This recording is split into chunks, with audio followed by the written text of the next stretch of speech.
Good afternoon. I'm really excited to be doing this TED Talk coming to you from University of Tennessee via Massachusetts. I'm not sure if people realized, but over the past couple of weeks we've had some pretty challenging weather in the Northeast. We've had 3 nor'easters come by in a 10-day period, resulting in a lot of power outages, downed trees, just generally very difficult times, some flooding. So we're all right here, we're getting by, but I can't say as much for my dog Winston. It's been a really difficult couple of weeks for him. He has not really been able to go outside or exercise as much. It's been really cold, and as a result he's been really bitey, pretty destructive, as you can see with my ball there, and altogether just pretty stressed out. It has not been a fun time for him. Well, I'm not sure if my sister would approve of me comparing my dog to my nephew, but here he is. And he is a really, really great kid. Very smart, outgoing, social, very verbal, just generally enjoys being around people. That being said, he also is very, very active, really impulsive, and really at times has difficulty with his behavior and his mood. So about a week or two ago, his teacher contacted my sister and suggested that he be evaluated for medication.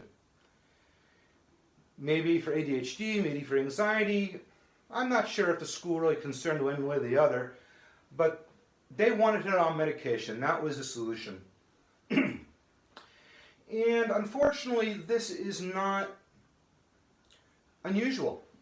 In my pediatric practice, this is something that I'm seeing all too often, getting referrals from schools or even parents looking to put their children on medication very quickly without trying other modalities, other strategies, without really understanding the diagnosis. Just give them a pill, and that will cure everything. So again, this is something that we're seeing a lot of within the country as a whole. We, in my opinion, are over-pathologizing development, normal development in fact, and we're over-pathologizing behavioral problems, and the first solution is often that of medication. Medication is up multiple times, exponential amount of times since the 1990s. In fact, the United States uses about 80% of stimulant medication worldwide, and we also use medication off-label, very, very powerful medications, antipsychotics, anticonvulsants, very powerful medication for children to control behavior. This is very, very concerning. So I wondered to myself, is there another possibility here? Is there another paradigm that could explain why so many children carry a psychiatric diagnosis, why so many kids are on medication, why so many kids are showing tremendous physical and medical symptoms just on a day-to-day basis? And one of the things that I really thought about was the level of stress that kids are going through relatively persistently in our society today.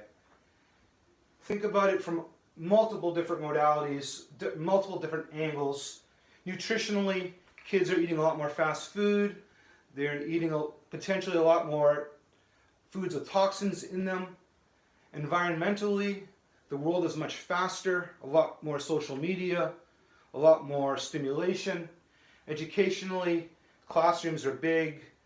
Kids are not necessarily receiving the education or the educational style or way of learning that is most conducive to them. Families are getting divorced at high levels, over 50%. And traumatic. Unfortunately, there's just been a stark rise in violence especially mass violence, which children of all ages are being alerted to and thinking about relatively consistently. So, what are we seeing? Well, we're seeing a tremendous increase in stress responses within the body. And what I see a lot is a lot of concerns that physicians have around unknown medical discomfort, such as GI distress, panic, difficulty sleeping, a lot of muscle tension. These are things that I'm seeing throughout the week.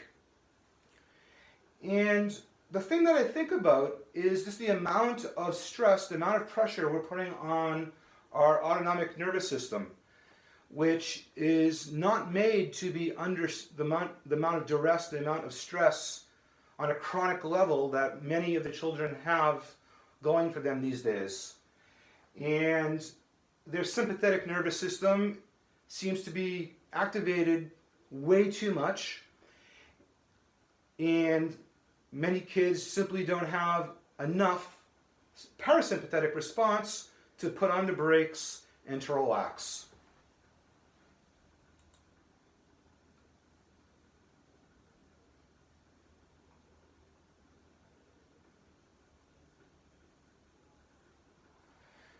Another way of putting it is looking at the systems of a car. The way I often explain it to children talks about ever being in a car with a really bad driver who's slamming on the gas, slamming on the brakes, slamming on the gas, slamming on the brakes, and what it's like to be in a car with this type of driver. But more importantly, what do you think it's like for the motor? What do you think it's like for the car, for the systems of the car, to be under that much of stress 24/7? I would guess that the fuel mileage is not that good, and at some point, the motor is going to get burned out. It's going to get overtaxed, and the rest of the systems of the car are also going to be affected by the tremendous amount of overheating and stress that the motor has. The brake systems, the electrical systems, the exhaust systems are all going to diminish in their efficiency. So, if that's the case, other than medication, what options do we have? Well, what I've been trying to do in my practice really focuses on a more holistic approach and having the children and families, but the children take ownership for their own health and wellness, and to really focus on the children's natural healing strength and really focus on improving their ability to activate their parasympathetic nervous system, to specifically that with focus given to self-regulation. And I want people to, again, remember that this is not simply a medical issue. This is an emotional issue, a spiritual issue, a mental issue, and a physical issue.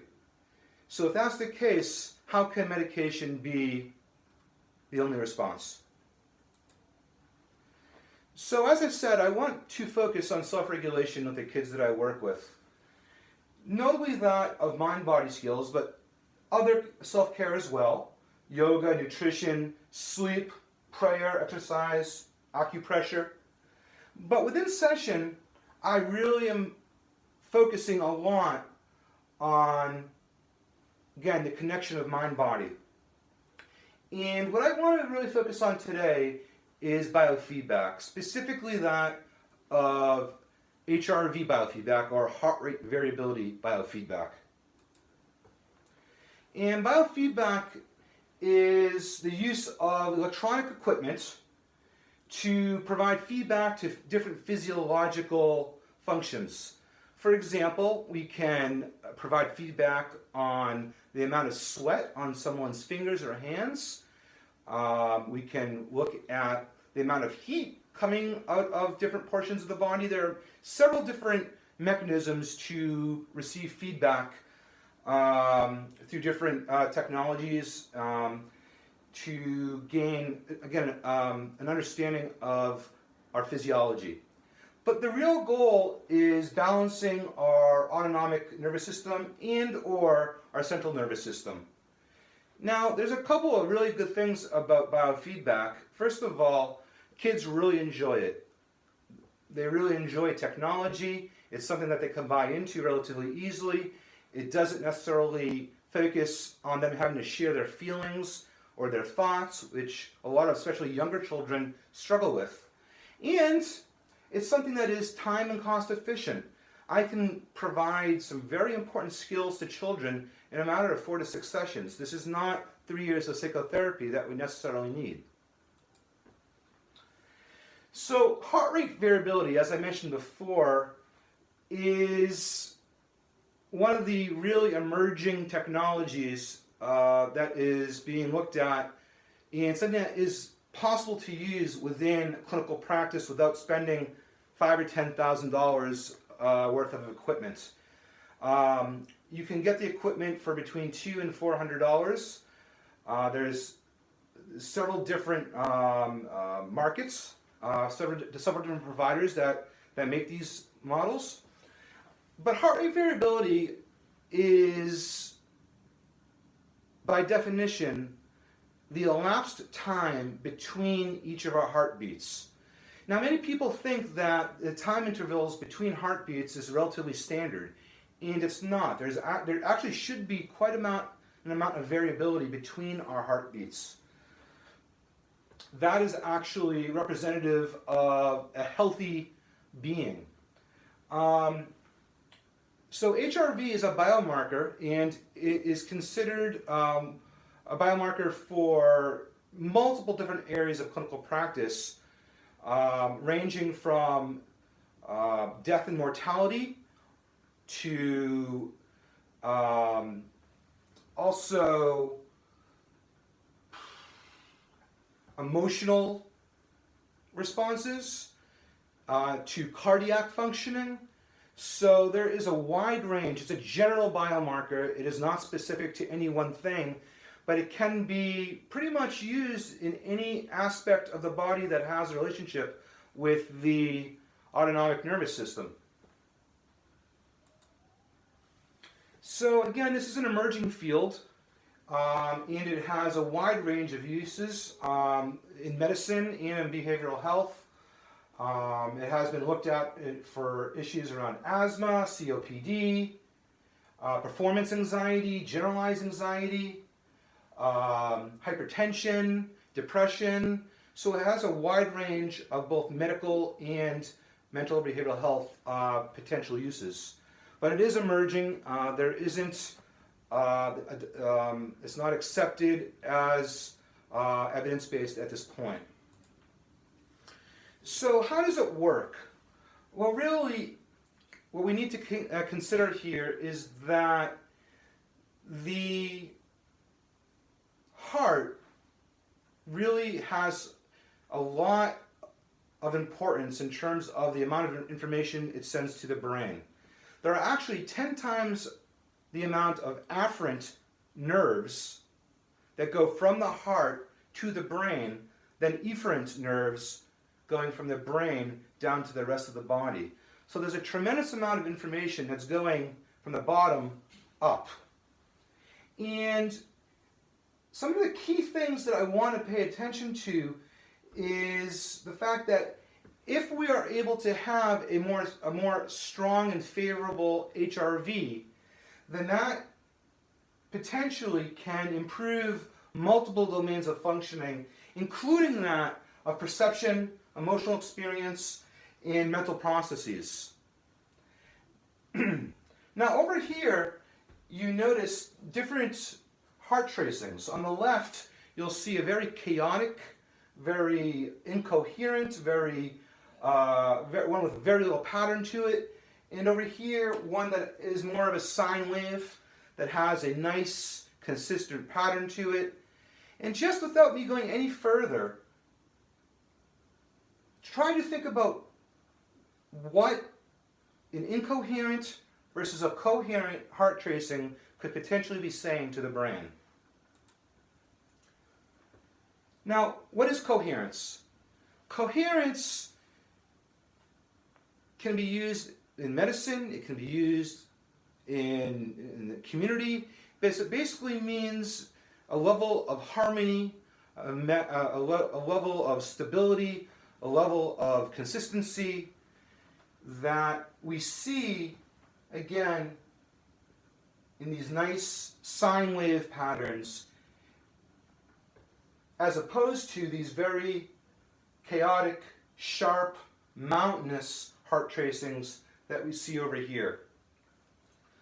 Now, coherence, in terms of the importance that we're talking about today, talks about the heart being the strongest rhythm in the body.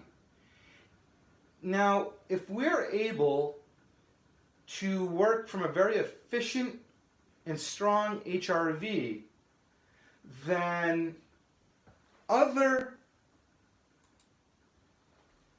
systems are going to want to come on board and be part of that nice, stable, coherent pattern. And that really talks about entrainment. You're having multiple systems come on board and copy or replicate the efficient, coherent rhythm that the heart is evoking. Now, the importance around this is that there is a most efficient state for HRV. And that is if you are breathing at approximately 5 to 7 breath cycles per minute.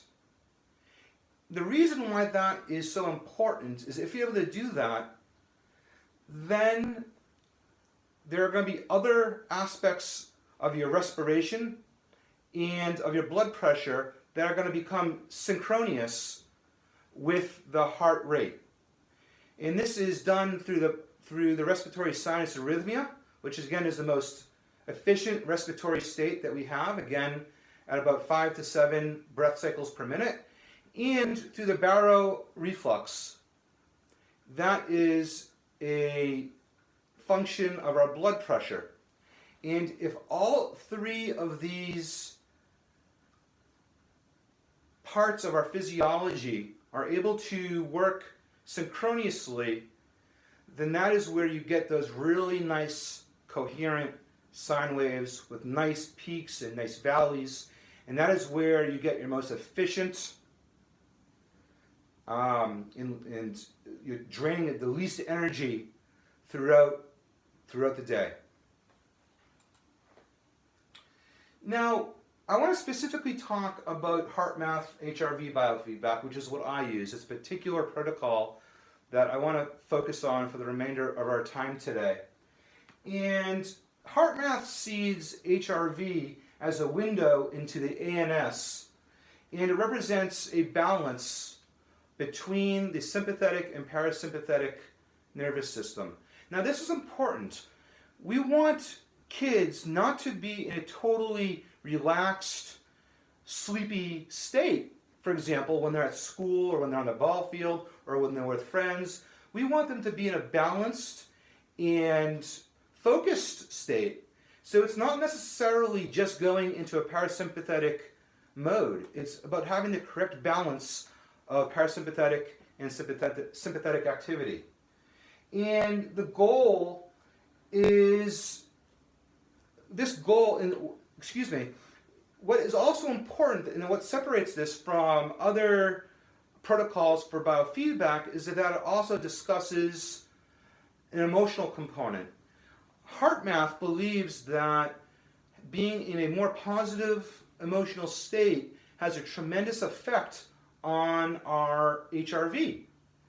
It's not purely based on our respirations and purely based on physiology, but our emotional state also plays a role in it, and it provides for a much more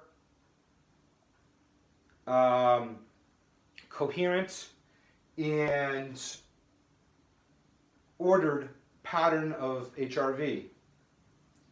Now, another interesting part of this, beyond our emotions, is there's also an additional part of this that talks about pain. And much of the afferent nerves that go from our heart to our brain go through the vagal nervous system, the 10th cranial nerve. And when you have increased parasympathetic activity in there, it actually produces a pain inhibition effect. So an additional positive aspect of this can be used for pain management. If you're able to be in a more coherent and parasympathetically and sympathetically mediated state, then that's going to actually help with pain management as well. That's just an aside note. So again, an emerging field, this is an emerging application, but it's being used across transdiagnostic areas within pediatric practice. Again, for chronic pain, ADHD, depression, anxiety, learning disabilities, even for performance. I've used this with college and high school athletes that want to improve their performance. And this has a really nice effect for people such as that as well. It doesn't necessarily need to be a clinical diagnosis that we're talking about. But again, in emerging fields, a lot of research still needs to be done. So in terms of the pediatric protocol, as I mentioned before, I can do some really good work in 4 to 6 sessions with children, spaced between 1 and 2 weeks apart. And again, there are 3 goals.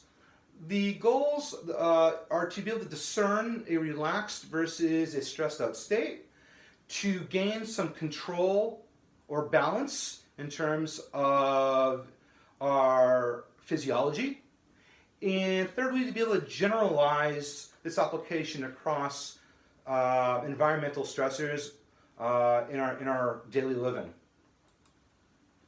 Now, session 1, again, it really focuses on helping the child discern stressed versus relaxed. And you would not believe how many children that really have never experienced or cannot remember experiencing being in anything else but a stressed out state. In fact, when they are in a relaxed state, they often describe feeling weird or awkward. So that's the first thing that we want to do. The second thing is we want to introduce what we call heart-focused breathing. And what we want to do in this, during this introduction is allow the child to leave their head basically and focus their energy around their heart. And we want to teach them to do some paced breathing, ideally between 5 and 7 breath cycles per minute, but with kids 8 or 9 can work as well. But being able to slow down the pace of breathing. And that's going to have a tremendous effect in terms of the intensity of any of the physiological effects of stress that they may have.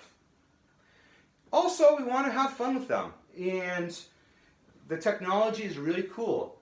So we can use the technology to help them learn how to breathe, and we can use the technology to show them relatively abstract notions of emotions and thought. We can actually put those on a screen and let them see what it looks like to feel stressed out. The second session really is about combining the deep breathing with the emotional content, helping them shift from a negative to a positive emotional state. And we do that through teaching quick coherence.